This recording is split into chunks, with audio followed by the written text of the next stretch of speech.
하나님의 말씀 함께 보도록 합니다.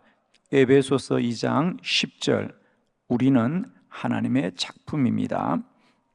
합독합니다. 시작. 우리는 그가 만드신 바라 그리스도 예수 안에서 선한 일을 위하여 지으심을 받은 자니 이 일은 하나님이 전에 예비하사 우리로 그 가운데서 행하게 하려 하심이니라. 아멘.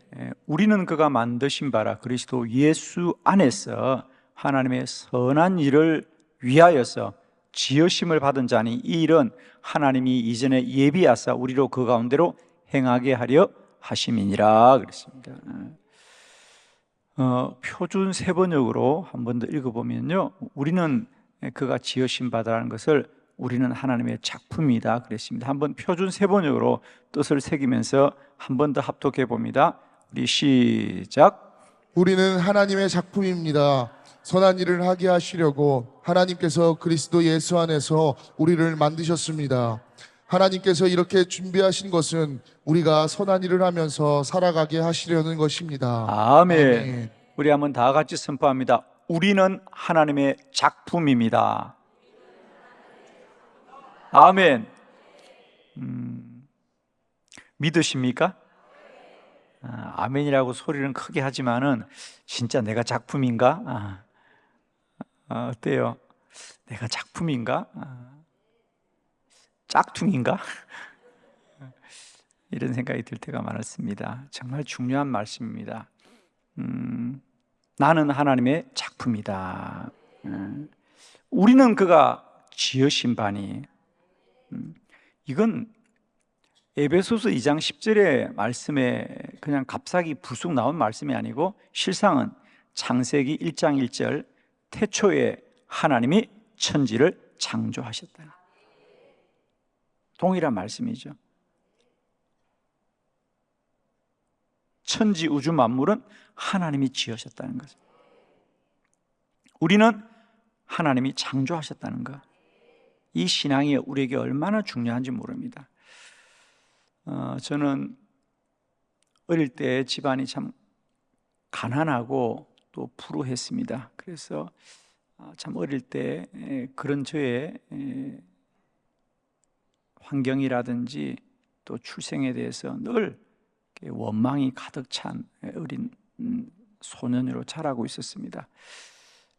그런 시절이 초등학교, 중학교까지 이어지다가 제가 고등학교 입학하면서 주님을 만났고 또 말씀을 보면서 제 생에 몇 가지 말씀들이 있는데 그 중에 한 말씀이 오늘 에베소서 2장 10절, 우리는 그가 지으신 바다, 우리는 하나님의 작품이다. 저는 깜짝 놀랐습니다, 여러분. 저는 그때까지만 해도 그냥 우리 부모님들이 나를 낳았구나. 그런데 부모님들이 나를 낳았다는 게 하나도 감사하지 않았어요. 왜? 집안이 너무 가난하니까. 왜 내가 이런 가난한 집에 태어났지? 원망이 얼마나 가득한지. 말씀드렸잖아요. 저는 초등학교 때부터 홍차를 마시면서 인생이 뭐냐 이런 걸 고민했던 어린 아이였는데 도무지 이해가 안 되더라고요. 이렇게 힘든 삶이면 왜 우리가 살아야 될까? 이런 생각이 좀 가득했습니다. 그런데 제가 주님 만나고 저의 삶의 모든 바라봄과 생각들이 바뀌었죠. 나는 우리 부모님들로부터 태어난 아이가 아니고 하나님의 작품이구나. 하나님이 나를 만드셨구나. 그리고 그것도 그냥 만든 게 아니고 하나님이 선한 일을 위해서 목적을 두고 나를 만드셨구나. 저는 그때 제 인생이 완전히 바뀌었습니다. 나에게도 하나님의 계획이 있고 목적이 있는 삶이었구나. 그리고 나는 하나님이 만드신 작품이구나. 하나님이 나를 지으셨구나. 그 순간 저는 제 삶에 소망이 생겼고 내가 열심히 살아야 될 이유를 알게 되었죠. 그렇습니다. 사람은 자신의 인생에 소망을 가지고 꿈을 가진 만큼 그것을 위하여 달려갈 수 있어요. 그러니까 꿈이 없는 사람은 달려가질 않습니다. 나는 하나님의 작품이구나. 하나님이 나를 만드셨구나. 저는 뛸 듯이 기뻤고요. 얼마나 놀라운지 몰랐습니다. 하나님이 나를 만들어 주셨구나. 하나님이 나를 만드셨으면 잘 만드셨겠죠, 그죠? 그렇습니다, 여러분. 오늘도 우리 모두도 마찬가지도 사실 우리는 살면서 사람들이 우리를 어떻게 여겨주느냐, 사람들이 나를 뭐라고 부르느냐, 사람들이 우리를 얼마나 높여주느냐, 그게 우리의 마음이 흔들리는데, 이제 우리는 세상과 사람이 우리를 뭐라 그럴지라도 나는 하나님의 작품이고 하나님이 나를 만드셨습니다. 이 믿음만이 우리의 삶을 가장 복되고 또 존귀하게 하길 바랍니다. 여러분, 세상 사람들이 여러분을 높여주는 것보다 더 중요한 것은요, 여러분 스스로가 자신을 높이는 거예요. 그걸 우리가 자존감이라 그럽니다. 자존감이라 그래요. 근데 이 자존감이 떨어지는 사람들 참 많습니다. 나는 아무것도 아니야, 난 쓸모없어, 이런 사람들이 너무 많아요. 여러분, 다른 사람이 높여주는 건 중요하지 않아요. 여러분, 스스로가 자신의 삶을 존귀하게 여기는 겁니다. 그게 가장 귀한 겁니다. 저는 축복하기는 오늘 이 에베소서 2장 10절의 말씀을 통하여 우리에게 다시 한번 내가 주님 앞에 얼마나 존귀한 자인가를 우리가 깨닫게 되시고요, 사람과 세상에 뭐라 그럴지라도 우리는 나의 창조주 여호와를 향하여 믿음으로 달려가는 저와 여러분 되기를 축복합니다. 우리는 하나님의 작품입니다. 자, 세 가지 말씀 봅니다. 첫 번째, 우리가 하나님의 작품이란 무슨 뜻입니까? 하나님이 만드셨다는 거죠. 다시 한번 에베소서 2장 10절 다 같이 시작. 우리는 그가 만드신 바라 그리스도 예수 안에서 선한 일을 위하여 지으심을 받은 자니 이 일은 하나님이 전에 예비하사 우리로 그 가운데서 행하게 하려 하심이니라. 아멘. 아멘.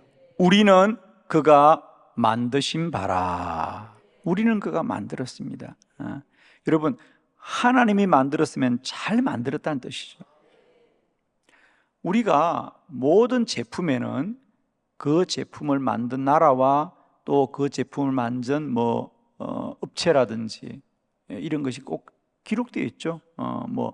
메이드 인 코리아 이렇게 나라를 꼭 표시합니다. 그럼 우리가 또 메이드 인 차이나 우리는 차이나 그러면 우리나라부터 좀 떨어지지 않을까 이런 생각을 하는 거예요. 왜 우리가 명품이라고 합니까? 그건 우리가 잘 몰라도 그 제조사가 훌륭한 제조사면 물건이 좋을 거라는 거죠. 마찬가지입니다. 저희들도 전시회 가보면 또 우리가 미술관 같은 데 가보면, 박물관을 가보면, 사실 저도 그림을 잘 몰라요. 근데 가이드가 이게 그 유명한 피카소의 뭐다 그러면 왠지 그냥 끄덕끄덕 고개를 해야 됩니다. 그죠? 그걸 그냥 전혀 모른 척 하면 그 그림이 모르는 게 아니라 내가 무식한 게 드러나니까 가이드가 이게 피카소 그림이다 그러면 그냥 우리는 몰라도 위대하다 이렇게 생각해야 됩니다. 여러분, 우리 자신도 몰라도 하나님이 만드셨어요. 하나님이 만들었다는 얘기는 잘 만들었습니다.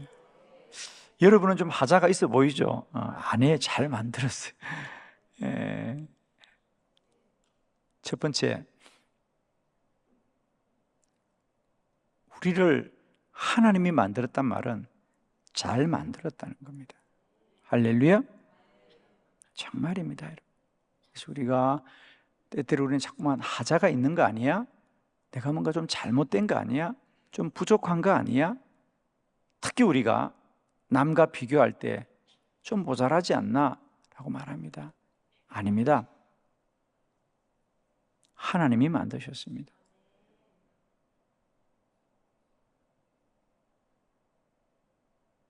축복하기는 언제나 자신의 인생을 자신이 가장 사랑할 수 있는 복된 은혜가 있길 축복해요, 여러분. 여러분이 여러분을 사랑하지 않는데 여러분이 여러분을 귀히 여기지 않는데 누가 여러분을 사랑하고 귀히 여기겠습니까? 저는 정말 안타까운 사람들은 자존감이 없는 사람이 좀 안타깝습니다. 난 아무것도 아니에요. 난 쓸모없어요. 얼마나 안타까워요, 여러분. 아닙니다.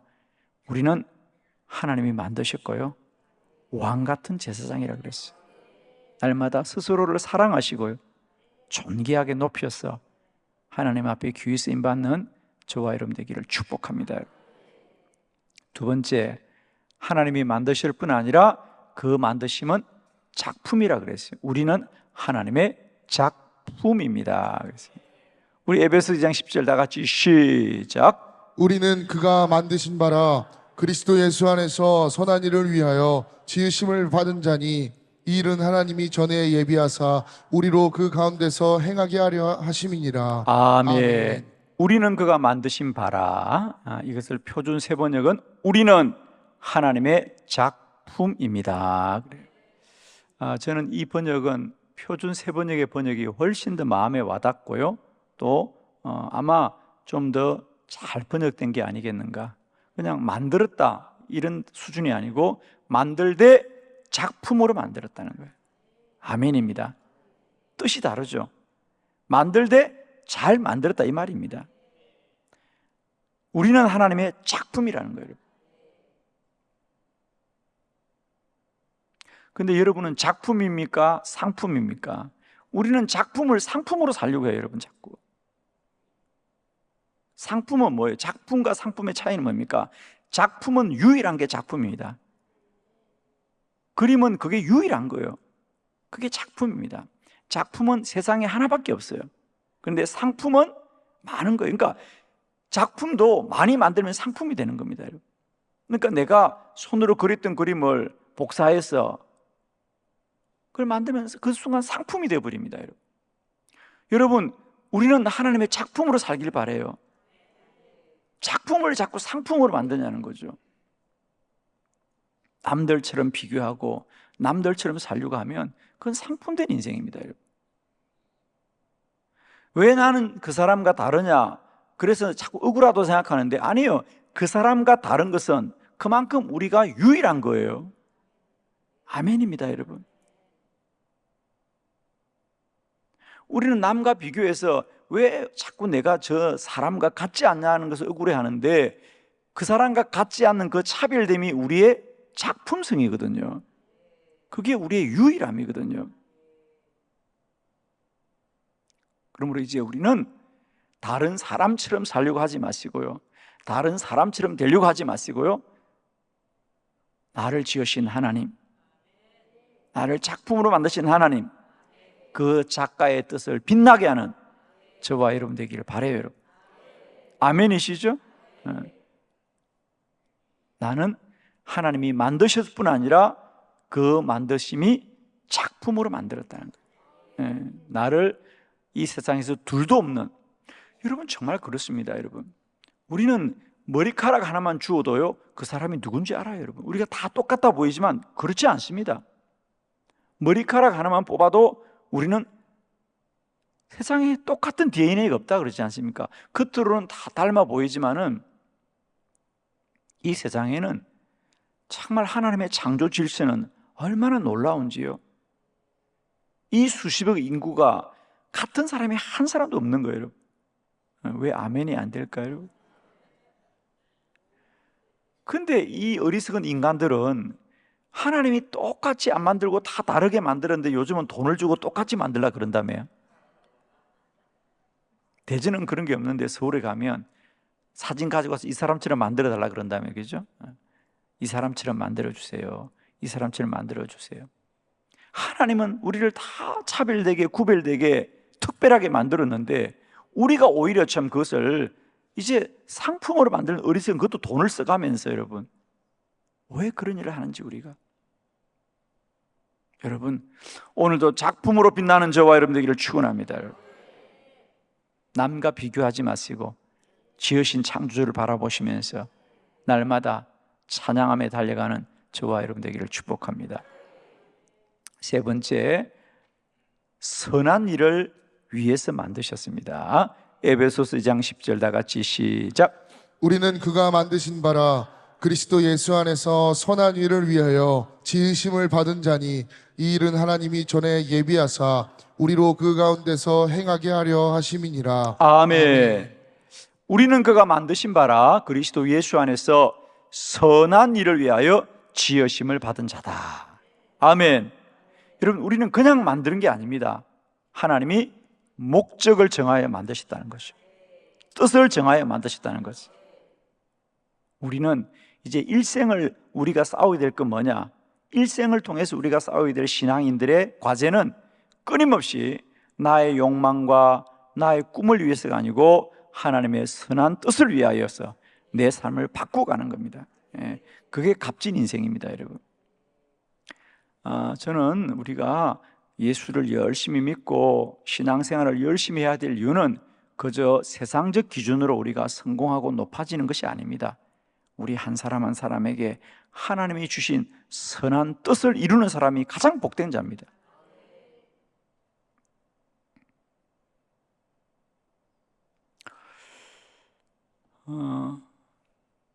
어떤 분이 아이가 태어났는데 장애자로 태어났습니다.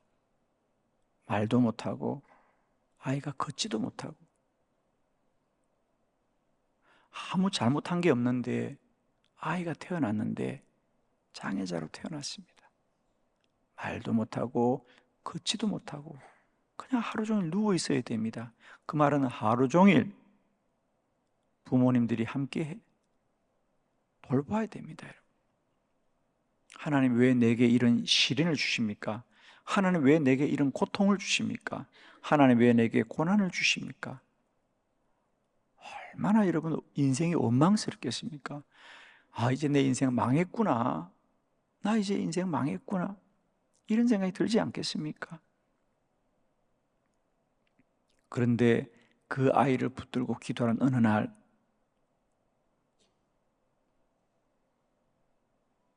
그런 주의 뜻이 깨달아졌습니다.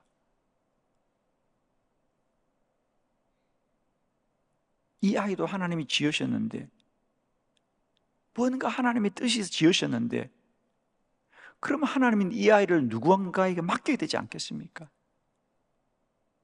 왜 내게 이 아이를 맡겼을까? 그래. 이 아이를 돌볼 수 있는 사람이 나인 것은 내가 선택하는 게 아니고 하나님이 선택하는구나. 그래. 내가 이 아이를 돌볼 수 있기 때문에 주님이 내게 맡겨주셨구나. 그럼 내 인생은 뭐냐? 내가 꿈꾸던 인생이 아니고 이 아이를 잘 돌보는 게 내 인생의 하나님의 뜻이구나. 하나님, 내가 이 일을 잘 하겠습니다. 내가 이 아이를 잘 돌보겠습니다. 하나님이 맡기신 이 아이를 내가 잘 돌보겠습니다. 기쁨으로 감당하는 거죠. 믿음이 없으면 우리는 그런 일을 원망스러워하고 괴로워하고 고통스러워할 것입니다. 그러나 하나님의 뜻을 알면 우리는 기쁨으로 순종하며 갈 수가 있습니다. 여러분, 우리는 자꾸만 내 인생을 왜 편하게 살지 않느냐, 왜 쉽게 살지 않느냐, 이게 원망입니다, 여러분. 그러나 기억하십시오. 하나님은 말씀합니다. 이스라엘 백성들이 왜 광야를 40년 걸어야 되느냐? 내가 너희를 이 광야를 40년 내가 걷게 한 것을 기억하라 그럽니다. 그 너희가 길을 잘못 든 게 아니고 내가 그렇게 한 거란 말이죠. 여러분, 우리 인생 우리가 잘못 살아서 그런 게 아니고요, 하나님이 우리를 이 길을 걷게 하신 겁니다. 저는 목회를 하다 보면 참 많은 사람들의 아픔을 듣게 됩니다. 특히 제가 목요일마다 콜링갓을 진행해 보면 제가 지금까지 알았던 사람보다 훨씬 더 어려운 사람들의 사연이 참 많이 옵니다. 어떨 때는 저도 어떻게 말을 할 수가 없는, 그러면서 제 마음에 그런 생각이 듭니다. 그래, 우리가 인생을 살면서 예수 믿고 교회 다니고 정말 아무 어려움 없이 아무런 문제도 없이 아프지도 않고 그냥 그렇게 사는 것도 참 하나님 은혜입니다. 그죠? 정말 아무 문제도 없어요. 정말 다 순적하게 잘 되고, 다 원만하게 잘 되고, 자식 다 크고, 학교 잘 가고, 애들 십장가 잘 가고, 직장생활 잘하고, 손자 손녀 쑥쑥 태어나고, 아무 문제가 없죠. 그죠? 그런 것도 은혜입니다. 그러나 어려움이 없이 순탄하게 인생을 사는 것도 하나님의 은혜지만, 때로는 원치 않는 인생의 고난과 환난이 올지라도 그 고난과 아픔도 잘 이겨내는 것도 은혜지 않겠는가? 꼭 우리가 문제가 없는 것만 은혜가 아니고요, 때로는 인생의 고난과 환난이 올 때 그 고난과 맞서고 그 환난과 맞서서 우리가 기도하면서 그 환난과 고난을 이기고 사는 것도 은혜인 것이다. 꼭 문제가 없는 것만 은혜가 아니고요, 우리가 문제가 있을지라도 그 문제를 잘 풀고 이겨내는 것도 은혜이다. 어쩌면 그런 고난을 이기는 사람들이 더 복된 사람이 아닐까, 참 그런 생각이 가끔 듭니다. 그냥 편히 사는 것도 복이지만 때로는 그 고난이 내가 감당할 수 없을지라도 그 고난 때문에 기도하고 눈물 흘리면서 하나님 앞에 사는 자들이 더 복된 자 아니겠는가 생각합니다. 우리에게는 하나님의 뜻이 다 있고요, 이제 우리는 세상 사람처럼 왜 내가 저렇게 편안하게 살지 못하냐, 나는 왜 저렇게 쉽게 인생을 살지 못하냐 라고 원망하지 마시고, 내가 가야 될 나의 삶을 통하여 하나님의 선한 일을 이루고 있다는 사실을 꼭 붙드시고요, 나의 갈 길 다 갈 때까지 우리 주님 붙들고 승리하는 하나님의 복된 믿음의 근속들이 되시기를 그리스도 예수 이름으로 축원합니다. 기도드리겠습니다.